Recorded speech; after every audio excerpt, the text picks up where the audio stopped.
వి gold trusted gold buyers మీరు తాకట్టు పెట్టిన బంగారాన్ని విడిపించి ఈ రోజు ఉన్న మార్కెట్ ధరకు కొనబడును.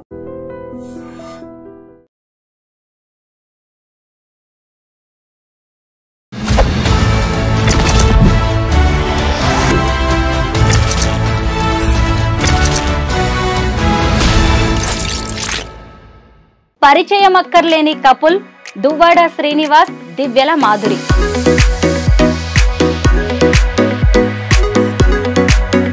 మాధురి గారు, మీరు కొత్త బిజినెస్ ఏదో స్టార్ట్ చేయబోతున్నారంట హైదరాబాద్ లో, అది కూడా శారీస్ బిజినెస్. ముందు నుంచి నాకు శారీస్ బిజినెస్ మీద కొంచెం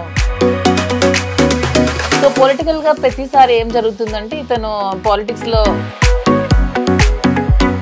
బిజినెస్ పరంగా కంప్లీట్ గా లాస్ అయ్యాం. సో అలాంటప్పుడు శ్రీనివాస్ గారికి నాకున్న ఇంట్రెస్ట్ ని గమనించారు. అతను కూడా హైదరాబాద్ మదీనాగూడలో ఫస్ట్ బ్రాంచ్ అయితే స్టార్ట్ చేస్తున్నాం, కాంచీపురం బొక్లా సిల్క్స్ అని. మీకోసమే ఆవిడ అలా స్టాండ్ అయిపోయి ఉండడం, ఇంత పిచ్చిగా ప్రేమించడం మీకు ఎప్పుడైనా ఆశ్చర్యంగా అనిపిస్తుందా? నా జీవితం ఎప్పుడు ఆ ఈర్ష్య, అసూయ, ద్వేషం, ఆధిపత్యాల మధ్య నడిచింది. అలా విసిగిపోయి నాకు లేదా ఎక్కడికైనా వెళ్ళిపోదాం దూరంగా, ఇంక అయిపోయి 60 సంవత్సరాల తర్వాత ఇంక ఇదంతా క్లోజ్ చేసేద్దాం అని అనుకున్న నాకు మళ్ళీ ఆశలు చిగురించి నేను ఒంటరిగా ఏం చేయాలో అర్థం కాని పరిస్థితిలో ఈమె తోడు నాకు ఒక ఆసరాగా దొరికింది, ఒక చీకట్లో వెలుగులో. అలా అలా దగ్గర సొసైటీ కోసం, పెద్దల కోసం పెళ్లి చేసుకున్నట్టున్నారు, పిల్లల్ని కూడా కన్నారు, కానీ మీ జీవితాల్లో ఏదో వెళుతుంది. ఆ వెళితే ప్రేమ, ఆ ప్రేమ కరువైంది. ఆ ప్రేమ మా ఇద్దరి మధ్యలో.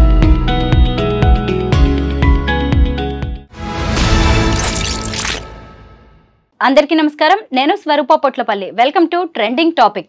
పరిచయం అక్కర్లేని కపుల్ దువ్వాడ శ్రీనివాస్, దివ్యల మాధురి. ప్రస్తుతం వారిద్దరూ నాతో పాటు ఉన్నారు. వాళ్ళ గురించి ఇవాళ చాలా ఇంట్రెస్టింగ్ విషయాలను నేను మీకు చెప్పబోతున్నాను. నమస్తే మాధురి గారు. నమస్తే అండి. నమస్తే శ్రీనివాస్ గారు. బాగున్నానండి. నేను ఇప్పటికీ మీ ఇంటర్వ్యూస్, మీ వీడియోస్ చాలా చూశాను, బట్ ఇంత తొందరగా మిమ్మల్ని ఇంటర్వ్యూ చేసే ఛాన్స్ నాకు వస్తుంది అనుకోలేదు. ఇవాళ మాత్రం చాలా విషయాలు అడగాలనుకుంటున్నానండి. పర్వాలేదా? ముందుగా ఇక్కడి నుంచి స్టార్ట్ చేస్తాను. మాధురి గారు, మీరు కొత్త బిజినెస్ ఏదో స్టార్ట్ చేయబోతున్నారంట హైదరాబాద్ లో, అది కూడా శారీస్ బిజినెస్. దాని గురించి ముందు మాట్లాడుకుందాం. నేను ముందు నుంచి నాకు శారీస్ బిజినెస్ మీద కొంచెం ప్యాషన్ ఉంది. నాకున్న ఈ ఫ్యాషన్లో ప్యాషన్ గమనించి శ్రీనివాస్ గారు నన్ను ఎంకరేజ్ చేశారు. శ్రీనివాస్ గారు ముందు నుంచి కూడా మైనింగ్ బిజినెస్.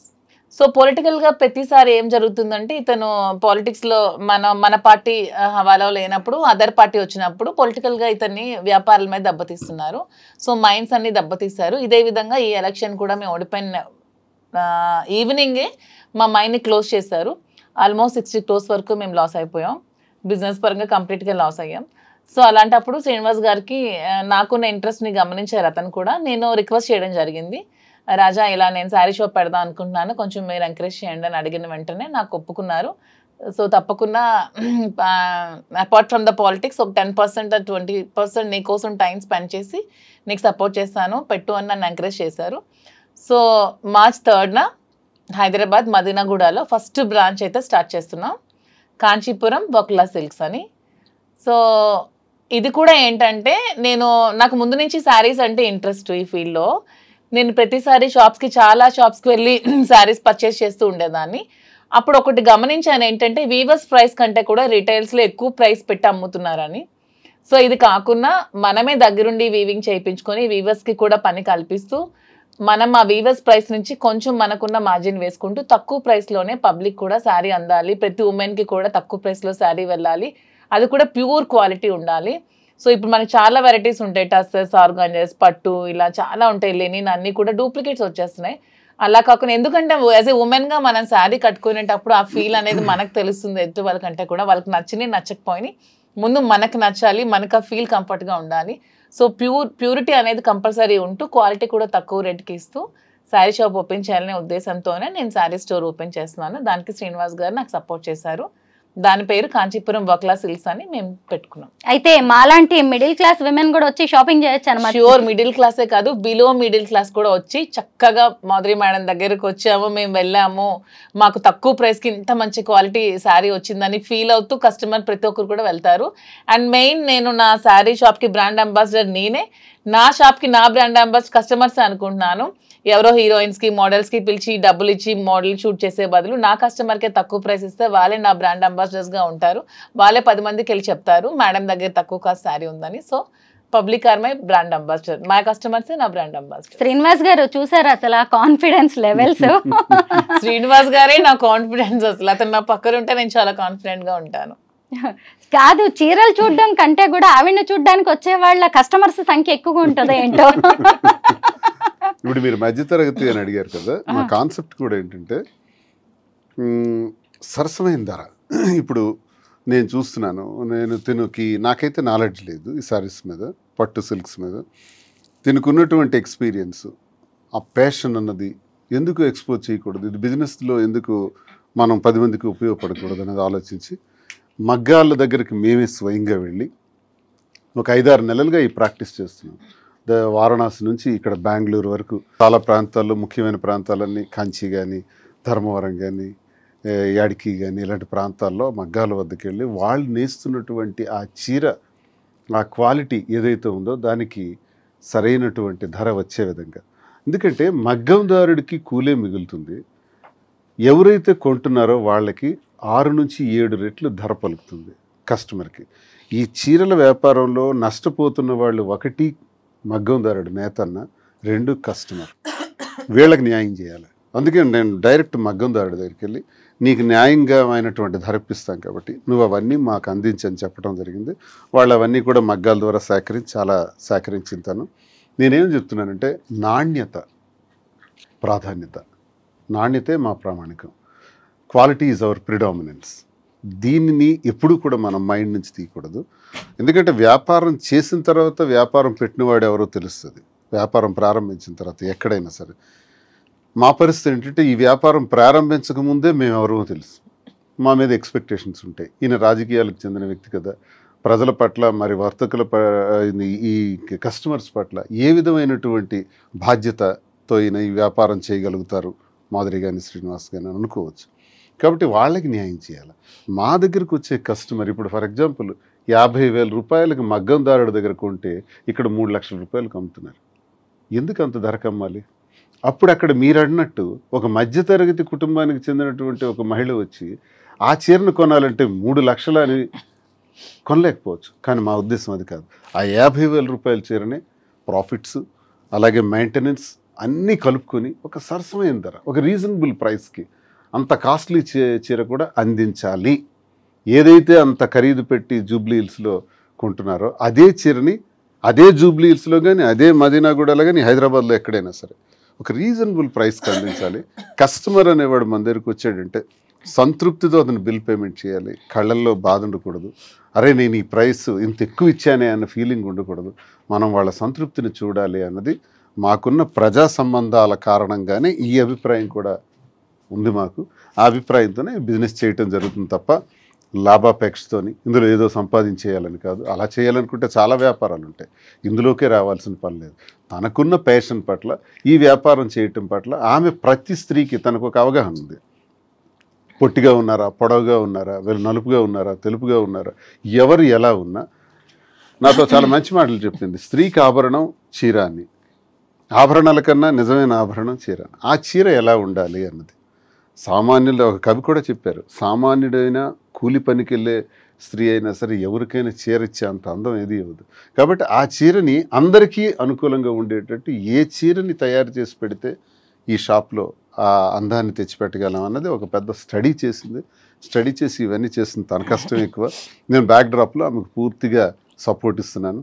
ఈ బిజినెస్లో ఇక్కడ ఒక 6 బ్రాంచెస్ కింద డెవలప్ చేసి ఇంకా అలాగే విజయవాడ, రాజమండ్రి, కాకినాడ, విశాఖపట్నం, బెంగళూరు ఇలా విస్తరిద్దామని, దీంతోపాటు జ్యువెలరీ కూడా మనకి బాగా అనుభవం ఉంది, దానిలో కూడా స్టార్ట్ చేద్దామని ఈ రంగంలో దిగటం జరిగింది. అసలు మైనింగ్ బిజినెస్ ఎక్కడ, చీరల బిజినెస్ ఎక్కడ? చీరల గురించి మీరు ఎంత అద్భుతంగా చెప్తున్నారు. అదే నేను ఇప్పుడు అడగబోతున్నాను.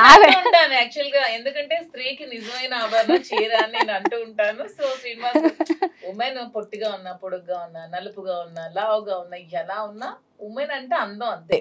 అది ఈవిడేనా మిమ్మల్ని ఇలా మార్చేసింది? చీరల గురించి కూడా మాట్లాడేలాగా ఈవిడే కదా? ఇంతవరకు రాళ్ల గురించి మాట్లాడేవాడు, రాళ్ళు రప్పల గురించి మాట్లాడేవాడు. వరల్డ్ క్లాస్ మెటీరియల్ గ్రానైట్ లో నాకు మంచి పేరు ప్రఖ్యాతులు ఉండే ఐకాన్ బ్రౌన్ అని.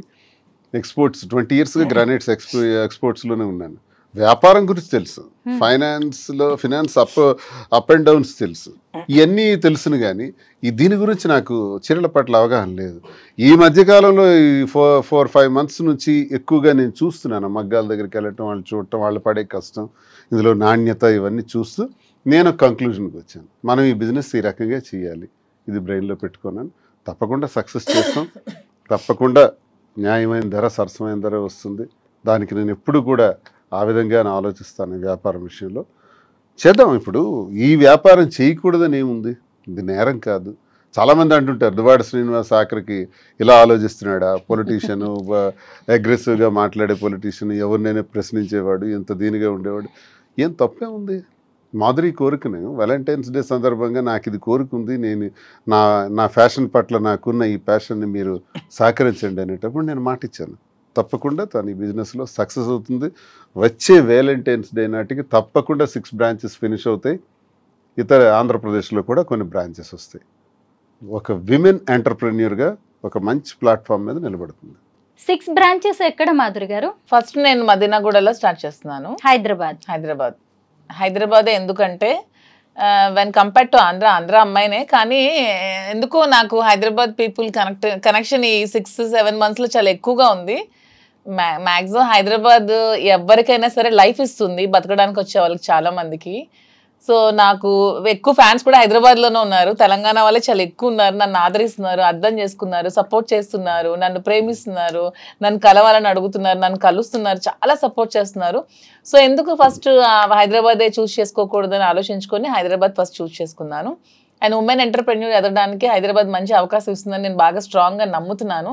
ఎందుకంటే when compare to Andhra, Hyderabad people are well matured. కొంచెం అంటే ఫ్యాషన్ పరంగా కూడా కొంచెం ఈ culture when compare to Andhra కొంచెం ఇది డెవలప్డ్గా ఉంది. సో ఫస్ట్ బ్రాంచ్ మదీనాగూడలో స్టార్ట్ చేసి, నెక్స్ట్ బ్రాంచ్ జూబ్లీ హిల్స్లో స్టార్ట్ చేసి, ఇంకొక బ్రాంచ్ వేరే దగ్గర ప్లాన్ చేస్తున్నాం. తర్వాత నెక్స్ట్ ఆంధ్ర వైజాగ్లో కూడా పెట్టాలి, విజయవాడలో, రాజమండ్రిలో ఇలా కూడా పెట్టాలనే ఆలోచనలో అయితే ఉన్నాము. నాకైతే ఉమెన్ ఎంటర్ప్రెన్యూర్గా ఎదగాలని ఉంది. నాకే కాదు, ప్రతి ఉమెన్కి ఇదే చెప్తున్నాను. ప్రతి ఒక్కరు కూడా మీరు మెయిన్ డిపెండ్ అవ్వడం మానేసి మీకు ఎర్న్ చేసుకుంటూ ఇండివిజువల్గా బతకడం నేర్చుకోండి. తర్వాత మీరు పెళ్ళిళ్ళు చేసుకుంటారో ఏం చేసుకుంటారో మీకు నచ్చిన బట్టి బతకండి, కానీ ఫస్ట్ అయితే మీరు ఇండిపెండెంట్గా బతకడం అయితే నేర్చుకోండి. ఎవరి మీద ఆధారపడకండి. నిజంగా మీ శారీస్ కలెక్షన్ చాలా బాగుంటుంది. Thank you. మీ సెలెక్షన్ కూడా బాగుంటుందని దాన్ని చూస్తుంటేనే అర్థమవుతుంది. ఒకరోజు మీరు ఒక వీడియో చేశారు మీ యూట్యూబ్ ఛానల్. ఆ వీడియో కూడా నేను జస్ట్ 2 hours లో చేశాను. ఆ వీడియో నేను చాలా సర్ప్రైజ్ అయ్యాను. అంతా చూస్తే మీరు ఒకే రోజు చేసిన వీడియో లాగే అనిపించింది. వన్ డే లో 2 hours లో చేశాను. జస్ట్ 2 hours లో జస్ట్ చేశాను. అది శ్రీనివాస్ గారు జస్ట్ ఇలా బయటకి ఎక్కడికి వెళ్ళి వచ్చే లోపు 2 hours లో కంప్లీట్ చేశాను. యూట్యూబ్ వీడియోస్ కూడా ఎందుకు స్టార్ట్ చేశానంటే నాకు ముందు నుంచి కూడా పబ్లిక్ దగ్గర అవడం ఇష్టం. ఆ విధంగానే డాన్స్ స్కూల్ స్టార్ట్ చేశాను. పిల్లలకి డాన్స్ చెప్పడం, ఉమెన్ కి డాన్స్ చెప్పడం, ఎక్కువ నాకు గ్యాదరింగ్స్ ఉమెన్ తో ఎక్కువ క్రౌడీ పీపుల్ తో ఉండడం నాకు ముందు నుంచి ఇష్టం. ఆ విధంగానే పాలిటిక్స్ లోకి వచ్చాను. సో ఆ విధంగానే ఈ బిజినెస్ లోకి వస్తే మోర్ కనెక్టింగ్ పీపుల్ అవ్వచ్చు, బాగా ఉండొచ్చు అనే ఉద్దేశంతోనే మళ్ళీ ఈ బిజినెస్ కూడా స్టార్ట్ చేస్తాను. మీరు ఆల్రెడీ ఎంటర్ప్రెన్యూర్ కదా, ఆల్రెడీ బిజినెసెస్ ఉన్నాయి మీకు, పెట్రోల్ బంక్ లాంటివి. మరి వాటి సంగతి ఏంటి? మీరు ఇక్కడికి వచ్చేసి పెట్రోల్ బంక్ కూడా రన్ అవుతుంది. పెట్రోల్ బంక్ అంటే మనం ఎంతమందికి జాబ్ ఇవ్వచ్చు, ఎంప్లాయ్మెంట్ 3 or 4. ఇదే ఈ షాప్ లో నేను 50 మందికి, 60 మందికి, 100 మందికి, 1000 మందికి నేను ఎంప్లాయ్మెంట్ ఇవ్వచ్చు. నాకు హ్యాపీగా ఉంటుంది కదా. నేను ఒక 1000 మందికి నేను నా దగ్గర బ్రతుకుతున్నారంటే ఆ వచ్చే ఫీలింగ్ మజాయే వేరు. శ్రీనివాస్ గారు, మరి మీరు ఇక్కడే ఉంటారా హైదరాబాద్ లో? నేను టెక్కల్ కాన్స్టిట్యున్సీలో ఉంటాను. టెక్కల్ కాన్స్టిట్యున్సీలో మేము ప్లాన్ చేసుకున్నాం బిజినెస్ చేసేటప్పుడు. ఒక 4 days అక్కడ, 3 days ఇక్కడ. అలాగే మాధురి వస్తుంటారు, వెళ్తుంటారు, నేను వస్తుంటాను, వెళ్తుంటాను. జస్ట్ 3 hours హైదరాబాద్లో ఉంటాం ఫ్లైట్కి వచ్చి. ఇక్కడ నుంచి బయలుదేరితే మరో 3 hours టెక్కల్లో ఉంటాం. ప్రజా సమస్యలు ఇప్పుడు ప్రస్తుతం మాకు 29లో ఎలక్షన్ అయితే ఓ 2 years గ్యాప్ బాగా దొరికింది. ప్రస్తుతానికి చిన్న చిన్న సమస్యలు ఉన్నాయి, కార్యకర్తలకి ఇబ్బందులు పెడుతున్నారు. అలాగే పెళ్ళిళ్ళు, ఏవైనా ఫంక్షన్లు ఉంటే వాటికి హాజరవటం, కార్యకర్తలకు ఇబ్బంది వస్తే నిలబడటం, గ్యాప్ కొంచెం ఉంది. కాబట్టి ఈ గ్యాప్లో బిజినెస్ని పికప్ చేద్దామని ఇది సీరియస్గా తీసుకున్నాను. అంటే హైదరాబాద్ వచ్చి వెళ్తుంటాను. ఇక్కడ కూడా ఇల్లు తీసుకుంటున్నాం, ఇక్కడ ఉండటం జరుగుతుంది, అక్కడ ఉండటం జరుగుతుంది. పాలిటిక్స్ అనేది మాకు ఊపిరి. ఇంతమే పాలిటిక్స్ 25 సంవత్సరాల కష్టం, అది ఎక్కడ విడిచిపెడతాం? ఫస్ట్ అది అది చేసి తీరుతాం. అది ఉంటే ఇది ఉంటుంది. మల్టిపుల్ మీ బిజినెస్ కోసం మరి ఆయన మరి ఇక్కడ ఉండడం అక్కడ ఉండడం ఇబ్బంది ఏమి మా ఇద్దరికి కూడా ఫస్ట్ పాలిటిక్సే మా లైఫ్, తర్వాత బిజినెస్ మా ప్యాషన్. సో పాలిటిక్స్ వదిలేదే లేదు అసలు. మేము రాజకీయాలు అనేది వదిలేదే లేదు. అతను ఊపిరినంత వరకు రాజకీయాలు చేస్తూనే ఉంటారు, ప్రజల కోసం పోరాడుతూనే ఉంటారు, ప్రజల పక్షాన్ని నిలబడుతూనే ఉంటారు. సో బిజినెస్ కోసం పాలిటిక్స్ వదిలేది లేదు. ఎంతమంది బిజినెస్ చేస్తూ పాలిటిక్స్ చేయట్లేదు, ఓన్లీ పాలిటిక్స్ చేస్తే మేము ఎలా బ్రతికేది? మాకు బ్రతకడానికి కూడా ఉండాలి, మాకు నమ్మి వచ్చిన కార్యకర్తను కూడా మేము బ్రతికి పెట్టే విధంగా ఉండాలంటే మేము కూడా బిజినెస్ చేయాలి, చేస్తూ పాలిటిక్స్ చేయాలి. కాబట్టి రెండు బ్యాలెన్స్ చేసుకోగల సత్తా మాలో ఉందే కాబట్టి మేము కాన్ఫిడెంట్ గా ఉంటూ ఈ నిర్ణయం తీసుకుంటూ బిజినెస్ చేస్తూ పాలిటిక్స్ చేస్తాం. రెండు బ్యాలెన్స్ చేసుకోవాలి. మా ఉద్యోగాల్లో కూడా ఎంతో మంది నాతో ఉన్నటువంటి నిరుద్యోగులు, ఏ అవకాశం లేకుండా ఉన్న వాళ్ళు చాలా మంది ఉన్నారు. వాళ్ళందరినీ ఇన్వాల్వ్ చేస్తున్నాం. మా కార్యకర్తలు చాలా మంది ఇక్కడ పెడుతున్నాను స్టాఫ్ గా. అక్కడ ఎవరికైతే జాబ్ అవసరం ఉందో వాళ్ళకి, ఇక్కడ ఎవరు అవసరం ఉందో హైదరాబాద్ లో ఎంతమంది వీలైతే అంతమందిని తీసుకుంటూ మరి కొంతమందిని అక్కడ అవకాశం లేని వాళ్ళకి కూడా ఇక్కడ తెచ్చిపెట్టడం, ఇవన్నీ కొంతమందికి లైఫ్ ఇవ్వటం జరుగుతుంది కదా. జీవితం నెలకు 25,000 జీతం, 30,000 జీతంతో హాయిగా ఉంటారు. పాలిటిక్సే మా లక్ష్యం అని చెప్తున్నారు. అసలే మరి హైదరాబాద్కి వస్తున్నారు. హైదరాబాద్ జనం, తెలంగాణ వాళ్ళు చాలా మెచ్యూర్డ్ గా ఆలోచిస్తారు. ఏమో రేపు ఇక్కడ ఏమన్నా పాలిటిక్స్ లోకి అవకాశం వస్తే మాధురి గారికి మీకు ఓకేనా? అవకాశం వచ్చిన మరుక్షణమే మా ఆశీస్సులు ఉంటాయి, సహకారం ఉంటుంది. గ్రేట్. అసలే జిహెచ్ఎంసీ ఎలక్షన్స్ రాబోతున్నాయి.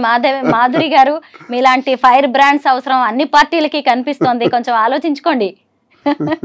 మీ బేస్ అయిన ఆంధ్ర నుంచి ఇక్కడికి వస్తున్నారు. ఎందుకంటే మాకున్నది ఎప్పుడు పాలిటిక్స్ తో మాకు నిత్య సంబంధం, వ్యాపారం. అవకాశం వస్తే చూద్దాం. అయితే నేను ఒక ఇంటర్వ్యూలో మీరిద్దరు చెప్పడం ఒకటి నేను చూశాను. మాకు 5 పిల్లలు అన్నారు. మీ 2 ఆడపిల్లలు, అలాగే మీకున్న 3 ఆడపిల్లలు. ఎలాగా ఇంత అంటే ఓన్లీ స్టేట్మెంట్ కి అది పరిమితం చేస్తున్నారా, లేదంటే ప్రాక్టికల్ గా కూడా బాధ్యతగా ఉంటున్నారా మీరు? స్టేట్మెంట్ కి పరిమితం చేయడానికి మేమేం చిన్నపిల్లలం కాదు. అలాంటి స్టేట్మెంట్ ఇవ్వాల్సిన అవసరం కూడా మాకు లేదు. మాకు 2 పిల్లలు, 3 పిల్లలు, 5 పిల్లలు అనుకునేటప్పుడు 5 పిల్లల బాధ్యత కూడా మేము తీసుకుందామని నిర్ణయించుకున్నాం. ఆల్రెడీ ఒక పాపకు పెళ్ళైంది, ఇంకో పాప పెళ్ళికి రెడీగా ఉంది. ఆమె పెళ్ళికి కావాల్సిన ఏమైతే మేము ఖర్చు పెట్టాల్సిన డౌరీ ఉంటే అవి కూడా రెడీ చేస్తూ, నా పిల్లలు ఇంకా చిన్న వాళ్ళు, just UKG, 5th standard, 6th standard, వాళ్ళకి చదివించుకుంటూ వాళ్ళు కూడా ఒక ఉన్నతమైన స్థానంలో పెడుతూ వాళ్ళు కూడా చూసుకుంటూ 5 పిల్లల బాధ్యత, ఇంతమంది ప్రజల బాధ్యత మేము తీసుకున్నప్పుడు 5 పిల్లల బాధ్యత మేము తీసుకోలేమా? సిల్లీ క్వశ్చన్ అది. ఎవరు అడుగుతుంటే మేము సమాధానం ఇస్తున్నాం. సమాధానం ఇవ్వాల్సిన అవసరం కూడా మాకు లేదు.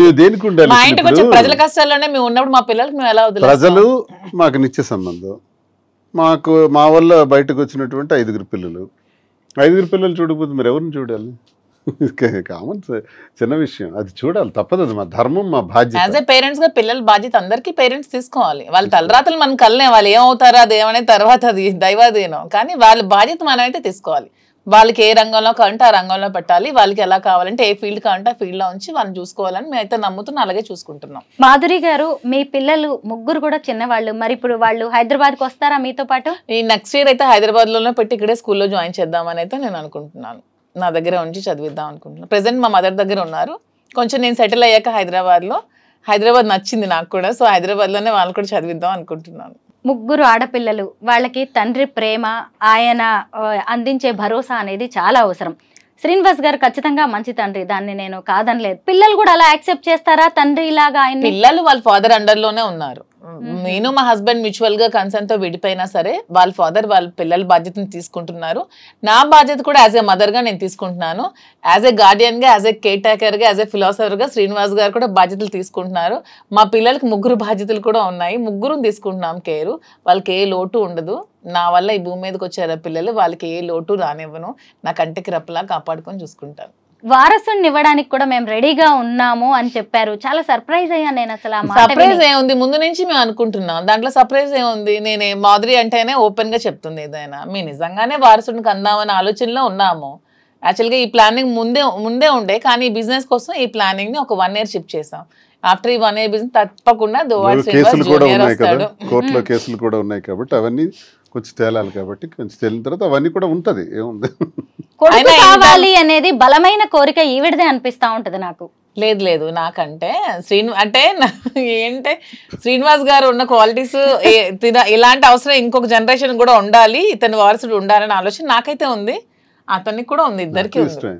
మరో దువాడు వస్తాడంటే అంతే కదా. అలానే ఆడపిల్ల మగపిల్ల తక్కువ నేను అన్నా. ఏం ఆడపిల్లలు రాజకీయాలు చేయట్లేదా, ఆడపిల్లలు ప్రైమ్ మినిస్టర్ అవ్వలేదు అలానే కాదు. ఊరికే మా ఇద్దరికి అనిపించింది, అంటే 5 ఉన్నారు కదా, వీళ్ళు 5 చూసుకోవడానికి ఇంకో బాబు ఉంటే బాగుంటుంది అంతే. మీ ఇద్దరిది ప్రేమ అనాలా, ఏమంటారు ఈ సంబంధానికి పెట్టే పేరు? అంతకు మించి, ప్రేమకు మించి ఏమైనా పదం ఉంటే పెట్టుకోండి. ఈ మాట నేను ఎందుకు అడిగాను అంటే, సహజంగా మనం టీనేజ్ లోనో లేదంటే ఒక 15 years నుంచి 25 years లోపు ప్రేమలో పడుతూ ఉంటాం. అది ఆడవాళ్ళైనా మగవాళ్ళ, ఇలాంటి పేర్లు ఏవో ఉంటాయి. ఆ తర్వాత పెళ్ళైన తర్వాత కూడా కొన్ని రిలేషన్స్ ఉంటాయి, వాటికి రకరకాల పేర్లు ఉన్నాయి. ఇప్పుడు మాధురి గారు, మీరు ఎప్పుడైనా మీ ఎంగేజ్ లో ప్రేమలో పడ్డారా? ఇలా కావాలి అని ఎప్పుడైనా అనిపించిందా మీకు? ఎంగేజ్ లో అంటే ఎప్పుడు డిగ్రీలో ఫస్ట్ ఇయర్ లో ఎప్పుడో ఒకసారి లవ్ చేశాను, తర్వాత చూసారా, అబ్బా ఎంత open mind. He knows everything. I told him everything about me. He knows everything. ఎప్పుడు డిగ్రీ ఇంటర్మీడియట్ సెకండ్ ఇయర్ వరకు నేను శ్రీ చైతన్య చదివాను, గర్ల్స్ క్యాంపసే. డిగ్రీ ఫస్ట్ ఇయర్ లో బయోటెక్నాలజీ నేను first year. Degree first year లో ఒక అబ్బాయికి లవ్ చేశాను, ఆ అబ్బాయి కూడా లవ్ చేశాడు. ఇంట్లో ఇంటర్ కాస్ట్ వల్ల ఒప్పుకోలేదు. ఆ అబ్బాయి వేరే కమ్యూనిటీ, నేను వేరే కమ్యూనిటీ. ఆ అబ్బాయి వచ్చి ఇంటికి వచ్చి మాట్లాడడం కూడా జరిగింది. ఫాదర్ ఒప్పుకోలేదు. ఒప్పుకోకుండా నాకు మ్యారేజ్ చేశారు ఇంట్లో. అప్పట్లోనే బలవంతంగా నాకు పెళ్లి చేశారు. చేసిన తర్వాత కొంచెం అలా డిస్టర్బెన్సెస్ మా ఇద్దరి మధ్యలో, హస్బెండ్ మధ్యలో, మా మధ్యలో ముందు నుంచి ఉంది, అలా పెరిగాయి. వాని వల్ల ఇంకాస్త డిస్టర్బెన్సెస్ పెరిగి తర్వాత లాస్ట్ మా రిజార్ట్ శ్రీనివాస్ గారు అయ్యారు. అంటే చాలా మంది మహిళల్లో ఇలాంటి సంఘర్షణ ఉంటది మాధురి గారు. ఎందుకు మిమ్మల్ని చాలా మంది విమెన్ కావచ్చు, సొసైటీ కూడా మిమ్మల్ని అప్రిషియేట్ చేస్తుంది. ఎందుకు అంటే వాళ్ళ జీవితాల్లో వాళ్ళు చేయలేనివి చాలా మీరు చేసి చూపించారు. మీరు ఎంత అసలు ఆయన పక్కన కూర్చోబెట్టుకొని మీ లవ్ స్టోరీ గురించి చెప్పారు. ఇప్పుడు మళ్ళీ నేను ప్రేమలో పడ్డాను ఈయనతో అని చెప్పారు కదా. అసలు అంటే ఉమెన్ సంఘర్షణకి గురై భర్తతో ఇబ్బందులు పడుతూ ఆత్మహత్యలు చేసుకుంటూ, మొన్న ఎవరో ఒక అమ్మాయిని చూశాను పాపం, డాక్టర్ అమ్మాయి లవ్ మ్యారేజ్ చేసుకుందంట పాపం, వీడియో పెట్టింది. ఎంత బాధ అనిపించింది అంటే, ఎందుకు అంత బాధపడాలి, నువ్వు బయటకు వచ్చేసాయి, నీకు నీ చేతిలో చదువు ఉందిగా, నువ్వు హ్యాపీగా బతకచ్చు కదా, బయటకు వచ్చి అంత ఏడుస్తూ అంత చచ్చిపోతూ నువ్వు అక్కడ ఎందుకు బ్రతకాలి? సొసైటీ కోసం నువ్వెందుకు బాధపడాలి? సొసైటీ నీకేమైనా పెంచుద్దా? నువ్వు చచ్చిపోతే నీకేమైనా వచ్చి ఆపుద్దా? హ్యాపీగా వచ్చి బ్రతుకు. సో మనం ఏదో ప్రాబ్లమ్స్ ఉన్నాయని ఇరుక్కుంటూ మరి ఎంత పాసిబిలిటీ అంటే అంతవరకు సాల్వ్ చేసుకోవడానికి ట్రై చేయాలి. మన ఒక వైఫ్ అండ్ హస్బెండ్ మధ్య మనస్పర్ధలు వస్తే సాల్వ్ చేసుకోవడానికి మాక్సిమం ట్రై చేయండి. కుదరలేదు, మనం అక్కడ సస్టైన్ అవ్వలేము, ఇంకా చావే శరణ్యం అయినప్పుడు ఖచ్చితంగా బయటకు వచ్చి మీ బతుకు మీరు బతకండి. అంతేగాని మీ లైఫ్ని ఎవరి కోసం నాశనం చేసుకోకండి. ఇది మీ లైఫ్, దేవుడు మీకు ఇచ్చిన లైఫ్. మీ లైఫ్ అనవసరంగా స్పాయిల్ చేసుకోకండి. శ్రీనివాస్ గారు, మీరు చెప్పండి, మీకేమైనా ప్రేమ కథలు ఉన్నాయా? 1, 2 కాదు, ఒక 100 కథలు ఉంటాయి. గొడవ పెట్టాలి. మరి ఆవిడ అలా చెప్పినందుకు మీరు కూడా చెప్పాల్సిందే ఖచ్చితంగా. ఎందుకంటే అంత ప్లెయిన్ గా ఉన్నారు, అంత తెల్ల కాగితం. అసలు ఎంతో మంది పరిచయం ఉంటారు, వస్తుంటారు, వెళ్తుంటారు, కానీ నేను ప్రేమను చూసాను మాధురి. శ్రీనివాస్ గారు, నేను అతన్ని మొత్తం హిస్టరీ అంతా బయోపిక్ కూడా రాద్దాం అన్నంత నేను రీసెర్చ్ చేశాను. అతను లైఫ్ లో కాలేజ్ డేస్ నుంచి, చిన్నప్పటి నుంచి మొత్తం అంతా రీసెర్చ్ చేస్తే శ్రీనివాస్ గారు ఎప్పుడు ఎవరిని లవ్ చేయలేదు. ఏంటండి మీకు ఆయన అంటే? అసలు బయోపిక్ రాస్తారంట. యాక్చువల్లీ మూవీ కూడా తీద్దామని చాలా మంది వస్తున్నారు. శ్రీనివాస్ గారి స్టోరీ చిన్నప్పటి నుంచి ఇప్పటి వరకు, ఈవెన్ మా లవ్ స్టోరీతో కలిపి తీద్దామని చాలా మంది మాకు కన్సల్ట్ అవుతున్నారు. ఈ బిజినెస్ లో పడి కొంచెం గ్యాప్ ఇచ్చాం. మంచి మంచి స్టోరీస్ ఉన్నాయి. అతని లైఫ్ లో ఎప్పుడు ఎవరిని లవ్ చేయలేదు. అతను ఫస్ట్ అండ్ లాస్ట్ నన్నే లవ్ చేసి ఉంటారు. అసలు మాధురి గారు అయితే పెద్ద స్కెచ్ తోనే హైదరాబాద్ తెలంగాణకు వస్తున్నట్టుగా కనిపిస్తుంది. ఎందుకంటే ఆవిడ ఒక మంచి డాన్సరు, యాక్టింగ్ స్కిల్స్ కూడా ఉన్నాయి. ఆల్రెడీ సినిమాకి ప్రొడ్యూసర్ గా వర్క్ చేశారు. డైరెక్షన్ ఛాన్స్ ఉంది ఆవిడకి, యాక్టింగ్ ఛాన్స్. ఏదైనా మీకు డైరెక్షన్ నాకు రాదు లేదా? శ్రీనివాస్ గారికి ఇంట్రెస్ట్ ఉండేది, మూవీస్ లో యాక్ట్ చేయాలని ఇంట్రెస్ట్ ఉండేది. నాకు జగన్మోహన్ రెడ్డి గారు అంటే అభిమానం. అతనంటే ఒక ఇది దైవ సమానులు నాకు. సో అతను చేసిన పథకాలన్నీ ప్రజలకి తెలియాలనే ఆలోచనతో, ఆ పథకాలని ఎలా ప్రవేశపెట్టారు, ఎలా చేశారనే ఆలోచనతో ఒక స్టోరీ చిన్నది రెడీ చేసుకొని శ్రీనివాస్ గారిని లీడ్ రోల్ గా పెట్టి వాలంటీర్ అనే ఒక మూవీకి ప్రొడ్యూస్ చేసి ఒక మూవీ అయితే తీసాను. ప్రొడ్యూసర్ వర్క్ చేశాను. డైరెక్షన్ అయితే నాకు రాదు. యాక్టింగ్ మాత్రం నాకు చాలా ఇంట్రెస్ట్. మీకు సీరియల్స్ లో గానీ, సినిమాల్లో గానీ, వెబ్ సిరీస్ లో గానీ ఛాన్స్ వస్తే చేస్తారా? నాకు ఒక మంచి ఉమెన్ విలన్ రోల్ చేయాలని ఉంది నాకైతే. అంటే రియల్ లైఫ్ లోనేమో మీకు మీరు హీరోయిన్, అంతే. మళ్ళీ రియల్ లైఫ్ లోకి వచ్చేసరికి విలన్ రోల్ చేయాలని ఉంది. యాక్చువల్ గా ఈవిడ దేనికి సూట్ అవుతారండి రియల్ లైఫ్ లో, మీరు చెప్పండి. మంచి మనసు, అంతేనా? ప్రేమ, అభిమానం. మీరిద్దరూ కూడా సొసైటీ కోసం పెద్దల కోసం పెళ్లి చేసుకున్నట్టున్నారు, పిల్లల్ని కూడా కన్నారు, కానీ మీ జీవితాల్లో ఏదో వెళుతుంది. ఆ టైం ఆ ప్రేమ కరువైంది. ఆ ప్రేమ మా ఇద్దరి మధ్యలో ఇప్పుడు గత జన్మ అంతే. నేను అదే నమ్ముతాను, కర్మ సిద్ధాంతంలో నేను అదే నమ్ముతాను. ఎక్కడో గత జన్మలో ఆగింది, ఆ బ్రేక్ ఇప్పుడు అది కంటిన్యూ అవుతుంది. అన్ని లవ్ స్టోరీస్ ఫిక్షన్ నుంచి వస్తాయేమో, మా love story real. So fiction వేరు, రియల్ వేరు, మాది రియల్. ఏం నచ్చుతుంది మీకు ఈ వీడియోలో?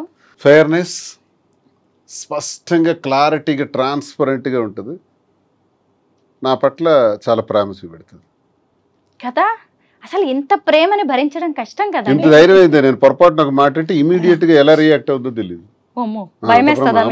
అందుకే నేను చాలా జాగ్రత్తగా ఏమన్నా అంటే ఒక క్షణం అతను నాతో మాట్లాడకపోయినా నేను ఉండలేను అనమాట. ఒక క్షణం ఆ గ్యాప్ కూడా నేను తీసుకోలేను. ఏంటి శ్రీనివాస్ గారు ఏం చేశారు మీరు అసలు? బాబాయ్ నాకైతే చాలా అసలు మీరు చాలా లక్కీ అండి. మీకు అనిపిస్తుంది ఎప్పుడైనా లైఫ్ లో మీరు కొన్ని స్ట్రగుల్స్ పడ్డాను? డబ్బులు పదవులు అవేం అక్కర్లేదు. డబ్బు కావాలంటే నాకు నేను సంపాదించుకోగలను, పదవి కావాలంటే నాకు నేను తెచ్చుకోగలను. నాకు ప్రేమ ఒక్కటే కావాలి, అది శ్రీనివాస్ గారు. పరంగా చాలా గ్యాప్ ఉన్నప్పుడు కూడా ఇలా నా కోసం నాకున్న సమస్యలు, నాకున్న సవాళ్లు, నాకున్న శత్రువులు, నాకున్న రాజకీయ ప్రత్యర్థులు, పరిస్థితులు, ప్రభావాలు, నష్టాలు, లాభాలు ఇవన్నీ ములిగి తేలి జీవితం. అది ఇలాంటి పరిస్థితుల్లో ఆసరాగా అండదండగా ఉండవలసిన అవసరం తనకే ఉంది. ఇది ప్రేమ కాకపోతే, గత జన్మ సుకృతం కాకపోతే ఎందుకుంటుంది? నాది త్యాగం కాదు, తనదే త్యాగం. నిజంగా నా కోసం నిలబడి ఇన్ని చేస్తున్నప్పుడు ఏ మనిషి అయినా ఇంకెంతకన్నా ఏం కోరుకుంటాం? జీవితంలో పుట్టినాక ప్రేమనే కదా కోరుకుంటాం. అది తల్లి ప్రేమ, తండ్రి ప్రేమ, అక్క చెల్లెళ్ళు, అన్నదమ్ముళ్ళు, స్నేహితులు, ఆఖరికి ఇలా ప్రేమ, ఒక ఆడమగకి మధ్య ఉన్నటువంటి ప్రేమ. ఈ ప్రేమతత్వమే మనల్ని ఇలా మార్చుతుంది.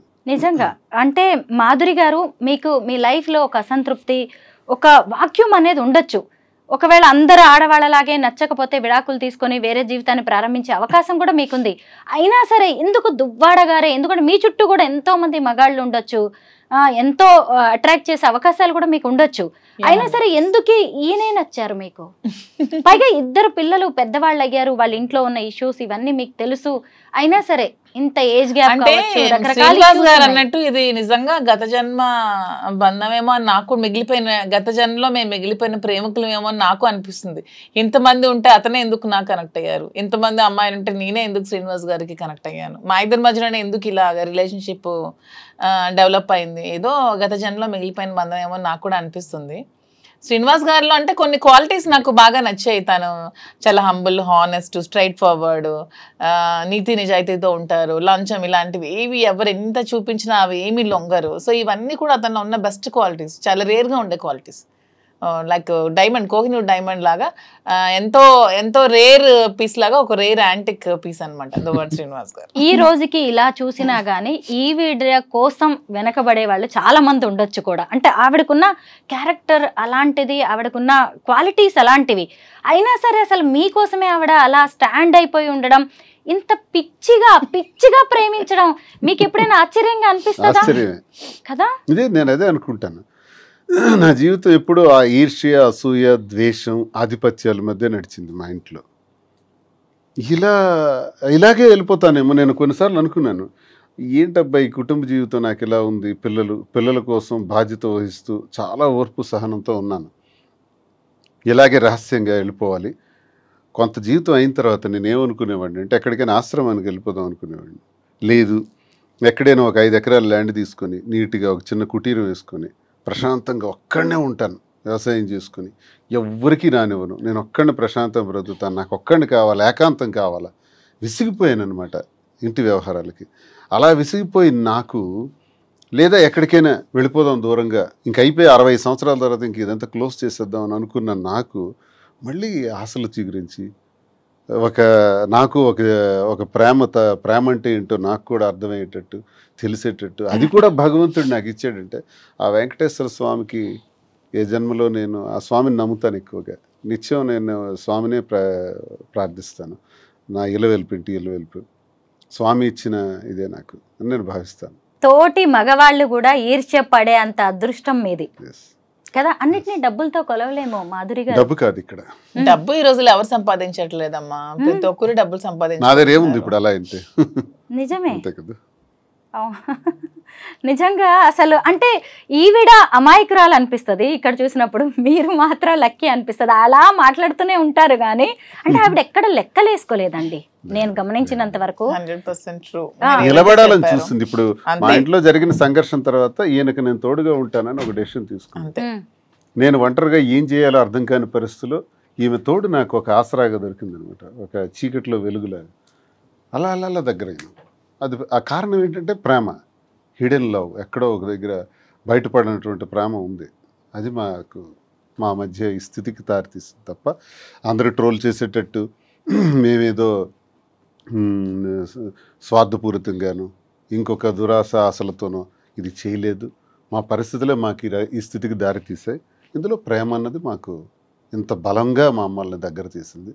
ఈ ప్రేమతో దగ్గరైనటువంటి మేము ప్రజలకు కానీ మా మీద ఆధారపడిన పిల్లలకు కానీ మేము పూర్తిగా భరోసాగా ఉండాలి. ఏదైతే ఇంక శేష జీవితం ఉంటుందో ఆ జీవితంలో మరిన్ని మంచి వ్యాపారాలు చేయాలి, మరింత మందికి ఉపయోగపడాలి, ఒక విమెన్ ఎంటర్ప్రెన్యూర్గా ఆమె నిల్చోబెట్టాలి. నేను అన్నీ చూశాను. నేను బిజినెస్లో పీక్స్కి వెళ్ళాను, రాజకీయాలు చూశాను, అన్నీ చూశాను. ఇంకా నాకు అది ఇది చూడాలనే కోరికలు అయితే లేవు. ఆమెకు సపోర్ట్గా ఉందాం, ఏం చేస్తే అటన్నిటికీ ముందు సపోర్ట్ చేస్తాను. బిజినెస్లో కానీ రాజకీయాల్లో కానీ ఏం చేసినా పర్వాలేదు. మాధురి గారు, శ్రీనివాస్ గారు ఒక ప్రజాప్రతినిధి. ఆయన హీరోయిజం మీకు బాగా నచ్చుతుంది, ఆయన మంచితనం మీకు బాగా నచ్చుతుంది. కానీ ఆయన ఫ్యామిలీ విషయంలో ఆయనకి ఇంకా బాధ్యత ఉంది. పెద్దమ్మాయి పెళ్ళి అయింది, చిన్నమ్మాయికి ఇంకా ఆయన పెళ్లి చేయాల్సి ఉంది. భార్య సరే ఎటు పోయి ఎటు వచ్చినా ఆమె విషయంలో కూడా ఆయనకి బాధ్యత ఉంది. ఒకవేళ ఆయన ఆ బాధ్యతలు నెరవేర్చే క్రమంలో మీరు ఆసరాగా నిలబడతారా ఆయనకి? అదే చెప్తున్నాను, ఆమె విషయంలో బాధ్యతగా ఉంటూ ఆస్తంతా ఆమెకి రాసి వచ్చేసారు. అతను ఇది 0 బ్యాంక్ బ్యాలెన్స్ నా దగ్గరికి వచ్చారు. తను ఒక బాధ్యత పెట్టుకున్నారు. చిన్న పాప పెళ్లికి వాళ్ళు తను ఫైనాన్షియల్గా అంతా ఇచ్చేసినా సరే తండ్రిగా నా బాధ్యత నేను నిర్వర్తించాలని నాకు అడిగినప్పుడు తప్పకుండా చేద్దాము, మీరు ఎలా చేయాలంటే అలా చేయండి అని చెప్పి నేను కూడా అతనికి సపోర్ట్ చేయడం జరిగింది. ఆ విషయంలో నేను ఎప్పుడు కూడా అతనికి అడ్డు చెప్పేదే లేదు. చాలా మంది ఆడవాళ్ళు ఇలాగా ఇష్టమైన వ్యక్తులను ఇష్టపడుతూ ఉంటారు, కానీ బయటకు చెప్పలేక కొంతమంది అయితే హత్యల దగ్గరకు వెళ్తున్నారు, ఆత్మహత్యల దాకా వెళ్తూ ఉంటారు. అసలు మీరు ఎలా ఫేస్ చేస్తున్నారు సొసైటీని? సొసైటీని నేను ఎప్పుడు నన్ను విమర్శించే వాళ్ళకి నేను ఇది పొంగిపోను, నన్ను విమర్శిస్తే నేనేం కృంగిపోను, నన్ను పొగిడితే నేనేమి పొంగిపోను. రెండు బ్యాలెన్స్ చేసుకుంటూ వెళ్తాను. మనల్ని అర్థం చేసుకున్న వాళ్ళు మన దగ్గరగా ఉంటారు, లేని వాళ్ళు దూరంగా ఉంటారు. సొసైటీని ఎప్పుడు ఎవరు పట్టించుకోకండి అమ్మా. సొసైటీ ఎప్పుడు మనం ఎలా ఉన్నా సరే ఎప్పుడు ఏదో ఒకటి అంటూనే ఉంటుందని ఎప్పుడు 10 సార్లు ఇదే చెప్తున్నాను. ఉమెన్ ఎలా ఉన్నా సరే సొసైటీ అనేది కామెంట్స్ చేస్తూనే ఉంటుంది ఎవ్రీ ఫీల్డ్లో. ఈవెన్ సినిమాల్లో కానీ, మీ జర్నలిజంలో కానీ, ఈ సీరియల్స్ యాక్ట్ చేసే వాళ్ళు కానీ, బిజినెస్ ఉమెన్ కానీ, ఏదైనా సరే ఉమెన్ ప్రతిరోజు కూడా ప్రాబ్లమ్స్ ఫేస్ చేస్తూనే ఉన్నారు. ఇలా విమర్శలు కాంట్రవర్సీలు ఎదుర్కొంటూనే ఉన్నారు. మన ఇంట్లో కూర్చున్నా సరే పక్కింటోళ్ళు పొరుగింటోళ్ళు ఎదురింటోళ్ళు ఏవో ఒకటి మాటలు అంటూనే ఉంటారు. కానీ నీ కష్టం వచ్చినప్పుడు ఏ పక్కింటోడు పొరుగింటోడు ఏ సొసైటీ కూడా నీ దగ్గరికి రాదు. సో అలా అని మరీ విచ్చలవిడిగా ఉండమని నేనైతే చెప్పను. కానీ మీ నచ్చినట్టు, మీ మనసుకు నచ్చినట్టు, మీ వల్ల ఎదుటి వాళ్ళు ఇబ్బంది పడకున్నా, మీరు ఒక కంట కన్నీరుకి కారణం కాకుండా ఒక జీవితానికి మీరు హ్యాపీగా లీడ్ చేయండి. అంతేగాని ఎవరి కోసం మీ లైఫ్ ని సాక్రిఫైస్ చేయకండి. సంఘంలో ఉంటూ సంఘానికి అన్యాయం చేయకూడదు. మనం అంతే, మోసాలు, అన్యాయాలు, అక్రమాలు, ద్రోహాలు, దేశ ద్రోహాలు చేస్తే ఈ సంఘంలో మనకు చెడ్డ పేరును తెస్తాయి. ఎదుటి మనిషి కన్నీటికి మనం కారణం కాకూడదు. ఎదుటి మనిషిలో సంతోషానికి మనం కారణమైతే చాలు. ఆ సంతోషానికి కారణం కాకపోయినా పర్వాలేదు, కానీ కన్నీటికి మాత్రం కారణం కాకూడదు. ఈ ప్రిన్సిపల్స్ మనం ఎప్పుడైతే ఉంటామో, వ్యక్తిగత విషయాలకి ఈ ప్రిన్సిపల్స్ ఉన్నప్పుడు వ్యక్తిగత విషయాలకు సంబంధం ఏంటి? ప్రతి జీవితంలో కూడా మీరు అన్నట్టు చాలామంది మెన్ చాలామంది మగాళ్ళకి భార్యాబాధితులు ఉన్నారు, కుటుంబపరమైన ఇబ్బందులు ఉండేవాళ్ళు ఉన్నారు, మానసిక రోగాలతో బాధపడుతున్న వాళ్ళు ఉన్నారు, ఆర్థిక ఇబ్బందులతో ఉన్న వాళ్ళు ఉన్నారు, ఎన్నో సమస్యలతో ఉన్న వాళ్ళు ఉన్నారు. అలాగే మహిళలు భర్త వేధింపులతో బాధపడుతున్న వాళ్ళు ఉన్నారు, అలాగే కుటుంబ సంబంధాలతో బాధపడుతున్నటువంటి వాళ్ళు ఉన్నారు. ఇవందరూ ఈ సమస్యల మధ్య వాళ్ళ వ్యక్తిగత జీవితాల్లో ఏదో ఒక నిర్ణయం తీసుకోక తప్పదు. ఒక కోణం ఉంటుంది, అది తప్పు కాదు. అది వాళ్ళ వ్యక్తిగత పరిస్థితులను బట్టి వాళ్ళ నిర్ణయం తీసుకున్నారు. తీసుకున్నంత మాత్రాన్ని ఇది సమాజానికి సంబంధించినటువంటి విషయంగా భావించి ఆత్మహత్యలకు ఇంకో రకంగాను జీవితాన్ని త్యజించడం అన్నది దుర్మార్గం. ఇలా ఎవ్వరు చేయకూడదని నేను కోరుకుంటున్నాను. మళ్ళీ మళ్ళీ మనం పుట్టాం, ఒకసారి పుడతాం సైంటిఫిక్గా ఆలోచిస్తే. ఈ పుట్టిన జీవితం చాలా చిన్నది. ఈ చిన్న దానిలో సంతోషంగా ఉండడానికి ప్రయత్నించాలి, ప్రేమతత్వంతో ఉండడానికి ప్రయత్నించాలి. ఎవరి ఇష్టం వాళ్ళది, ఎవరి వ్యక్తిగతం వాళ్ళది. నీ మనసుకు నచ్చిందా, నీ మనసుకు నచ్చినట్టు నువ్వు చెయ్యి. ఒక సినిమాలో మహేష్ బాబు అంటాడు, you are the hero of your life. నిన్ను నడిపించుకునే శక్తి నీలోనే ఉంటుంది. అల్టిమేట్గా నీ విజయానికి నువ్వే కారణం, నీ పతనానికి నువ్వే కారణం, పక్కోడు కాదు. సో మనం జీవితాన్ని మనం చక్కగా నడిపించుకుందాం. ఇందులో ఒకరికి బాధ కలిగించకుండా ఉండాలనుకునే నీ ప్రిన్సిపల్ నువ్వు పెట్టుకుని అన్నీ చేసుకోయా, నష్టం లేదు. ఇదేం తప్పు కాదు. దీన్ని రహస్యంగా మాధురి ఎవరో నాకు తెలియదు, శ్రీని ఎవరో నాకు తెలియదు అని తను అనేయచ్చు, తప్పించుకోవచ్చు. అందరూ చేస్తున్నది ఇదే. మేము అలా చెప్పదలుచుకోలేదు. చేసింది స్పష్టంగా క్రిస్టల్ క్లియర్గా. నేను పొలిటీషియన్ అయినా, రాజకీయాల్లో ఇలా ఉండకూడదు, ఇలా మాట్లాడకూడదు, ఇలా చేయకూడదు అనుకునే వాళ్ళకి కూడా నేను చేసింది స్పష్టంగా చెప్పాను. మీరు చేసింది చెప్పలేకపోతున్నారు. మీ షర్టు విప్పితే ఉన్న మచ్చలన్నీ కూడా తెలుస్తాయి. నా షర్టు విప్పాను కాబట్టి నా మచ్చల గురించి విమర్శకులు మాట్లాడుతున్నారు. విమర్శకులు మీ షర్ట్లు కూడా విప్పితే మీ మచ్చలు కూడా బయటకు తెలుస్తాయి. దయచేసి విమర్శించి మీరేదో స్వర్గం నుంచి దిగి వచ్చినట్టు మాట్లాడద్దు. ఇలాంటి విమర్శల వల్ల చాలామంది జీవితాలు త్యజించుకుంటున్నారు, ఇలాంటి మాటల వల్ల. అలాంటి వాళ్ళకి మేము ఉదాహరణగా ఏం చెప్తున్నాం అంటే ధైర్యంగా ఉండండి, ఎవరిని ఖాతరు చేయకండి, విమర్శల్ని పక్కన పెట్టండి. విమర్శించేవాడు పనికి మాలినవాడు, చేతగాని వాడే విమర్శిస్తాడు. మహిళ స్ట్రాంగ్ గా ఉండాలని చెప్తాము, బాగా చదువుకోవాలి అంటాము, ఉద్యోగాలు చేయాలంటాము, అంతరిక్షంలో కూడా ఆడది వెళ్ళాలని చెప్తాం. కానీ అదే పర్సనల్ లైఫ్ లోకి వచ్చేసరికి మాత్రం ఎవరిని పెళ్లి చేసుకుంటే వాళ్ళతోనే ఉండాలి, ఆ చెయ్యి వదిలేసిరా, నీకు ఇష్టమైన మళ్ళీ ఇంకొక మగాడి చెయ్యి పట్టుకొని ఏ సమాజమూ చెప్పదు. కానీ ఇప్పుడు వీటన్నిటిని కూడా బద్దలు కొట్టారు మాధురి గారు. మీరేమంటారు మహిళలకు? హిందూ సాంప్రదాయ ప్రకారం పెళ్లిళ్ళు ఉంటే మరి డైవోర్స్ సిస్టమ్ అనేది ఎందుకు తీసుకొచ్చారు అసలు? అది తీసుకురాకుండా ఉండాల్సింది కదా, మరి ఎందుకు డైవోర్స్ సిస్టమ్ అనేది ఎందుకు వచ్చింది అసలు?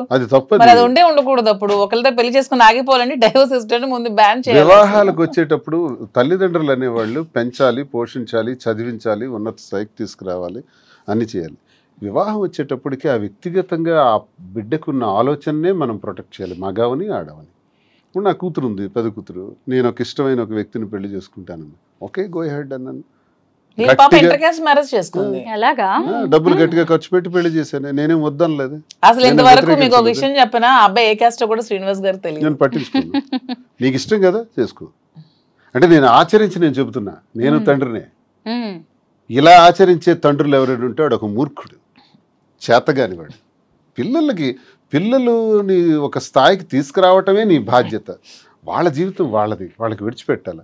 చాలామంది తల్లిదండ్రులు ఏమనుకుంటారంటే, నా కొడుకు నాకు చల్లగా నాకు చూడాలి, కోడలు వచ్చిన తర్వాత ఆ కోడల్ని వాళ్ళిద్దరు సంతోషంగా ఉంటే దాన్ని జెలస్గా ఫీల్ అయ్యి నన్ను నిర్లక్ష్యం చేస్తున్నాడు నా కొడుకు అంటారు. తప్పది. పెళ్ళయిన తర్వాత ఇంక నీ కొడుకుతో నీకు సంబంధం వద్దు, నీ కూతురుతో నీకు సంబంధం వద్దు. వాళ్ళు హాయిగా బ్రతకని, నీ కాళ్ళ మీద నువ్వు బ్రతుకు. బాగులేనప్పుడు వాళ్లే వస్తారు, లేనప్పుడు దేవుడు ఉన్నాడు చూస్తాడు. అంతేగాని లేనిపోని ఆలోచనలు పెట్టుకొని మారుతున్న ఈ జనరేషన్లో ఇంకా మనం అన్ని విషయాల్లో తలదూర్చడం వల్ల ఈ గొడవలు వస్తాయి, స్పర్ధలు వస్తాయి, విడిపోతారు, గొడవలు పడతారు. పిల్లల్ని అంతవరకు అల్లారు ముద్దుగా పెంచుతారు.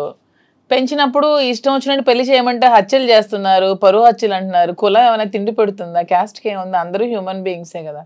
ఈ క్యాస్ట్ ఫీలింగ్ ఎందుకు అసలు? మాధురి గారు, మీరు శ్రీనివాస్ గారిని ఏమని పిలుస్తారు? నేను రాజా అని పిలుస్తాను. ఎందుకని? ఆయన కింగ్ అనా? అలాంటి క్వాలిటీస్ ఉన్నాయని. ఏంటండి రాజాకు ఉండే క్వాలిటీస్ చెప్పండి.